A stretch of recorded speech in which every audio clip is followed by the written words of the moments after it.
Welcome to my YouTube channel.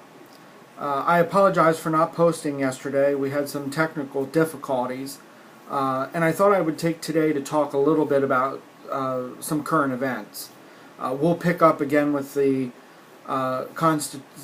Pennsylvania State Constitution as well as the state legislature next week. I'll be posting next Tuesday or Wednesday. I'm not sure which.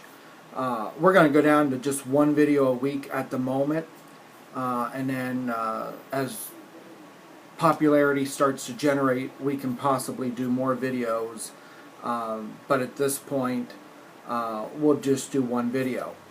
The website is still not up yet. I'm going to work on that this week. Been a very busy and very crazy week so far, so I apologize for not keeping to the schedule. I'm a schedule person, and today was one of those days, or this week was one of those weeks I just couldn't keep to that schedule, and I apologize. One of the things that I have been following has been the resignation of, or not the resignation, but the suspension of Brian Williams from NBC Nightly News. And I thought I would be remiss if I wouldn't take this opportunity to talk a little bit about that and my opinion of it, and I hope that you guys will join in the conversation. I, of course, was shocked and dismayed of what Brian Williams had done. I believe that his apology was sincere. I believe that him taking himself off the air temporarily was a good idea and let the storm blow over. The 6-month suspension, I just don't believe he'll survive that. I think we'll hear in the coming months that he's going to be removed from Nightly News. I believe that they're going to probably try to find something in his contract that would give him an out. I think he just signed a contract at the beginning of this year, so I'm sure they're going to try to find some way to get him out of that contract. But I do want to just say that the importance of journalism is to give fair and accurate reporting of news events. And I believe that is one thing that is lacking in today's journalism. We are losing the Walter Cronkites and the Barbara Walters and the Diane Sawyers and even the Tom Brokaws of yesteryear's journalism, where it was about getting the facts, getting your 3 solid sources, and then reporting on the facts. I think that it is such a disservice to journalism to have journalists become pundits as they are today. You should be able to look at a journalist and say, well, I don't know if he's a Democrat or Republican, an independent, a communist, or whatever, but he's reporting this news fairly. You don't get that today. You see the political bias one way or the other. You have networks that have more of a political bias today, such as Fox News, such as MSNBC. I'm a big fan of MSNBC, but I'm also a Democrat. But I believe that so much of our journalism today has gone away, and not for the positive. I admire Katie Couric. I've always been a fan of Katie Couric. I think her journalism tactics are a little harsh at times, but I do admire and respect her a great deal. But I think that until journalism comes back to the facts and become independent, there's a real loss in this society for fair and accurate reporting of the news. And that's sad.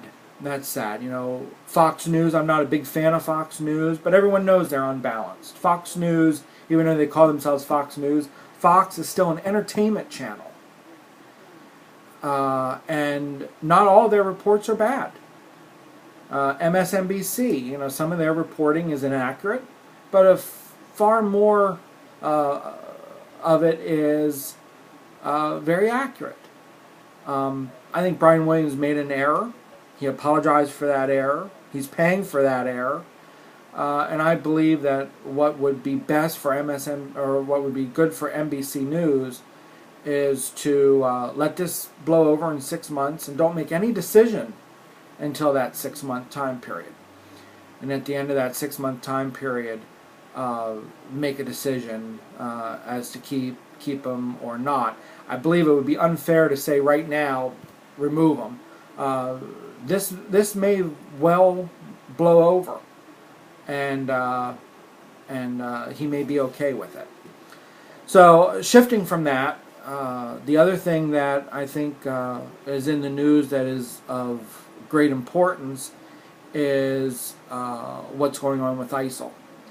As you know, it was reported yesterday in the news that the Obama administration is going to go to the Hill to try to push for a war power resolution that we can put boots on the ground to try to put an end to ISIL. ISIL unfortunately killed a young lady, which is very sad, and my heart goes out to that poor family. But we'll see what happens and whether there is an ability to get some bipartisanship here. The Foreign Relations Committee in the Senate debated a resolution back before the holiday, before the Republicans took over the Congress. And I think it was really good that they punted it for the simple fact of waiting to see what Republicans want to do. There was some Republican backlash or some Democratic backlash, but I believe they could get a bipartisan resolution that would give the president what he needs. No doubt it's not going to get accomplished while he's president, probably be punted to the next president as well. And what it is using a resolution that was put in force under the Bush administration. What President Obama is asking for is that Congress reissue that resolution and give him the same powers that President Bush had had. So that issue, I think, weighs heavy on us as we're once again looking at the possibility of sending young men and women back into the battlefield and spending, of course, more of our hard-earned treasure. But I believe in the long run, this is where the battle has to be fought. Whether we agree or we disagree, ISIL has been a rather horrible force, a brutal force, and an uncaring force. And what we have to do is we have to put an end to it, as we've tried to do with Al-Qaeda. I think and the Taliban. We'll do with ISIL as well. And my heart and prayers and thoughts go out to the brave military and their families as the possibility of, again, being redeployed in a battlefield.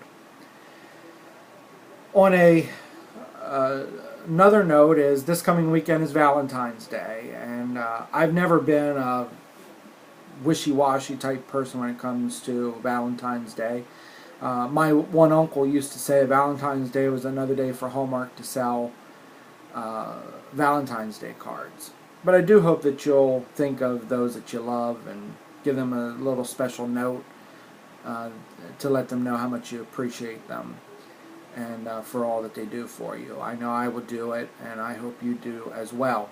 As I said, we'll be back next week. We'll pick up with the state constitution as well as start our discussion of the General Assembly.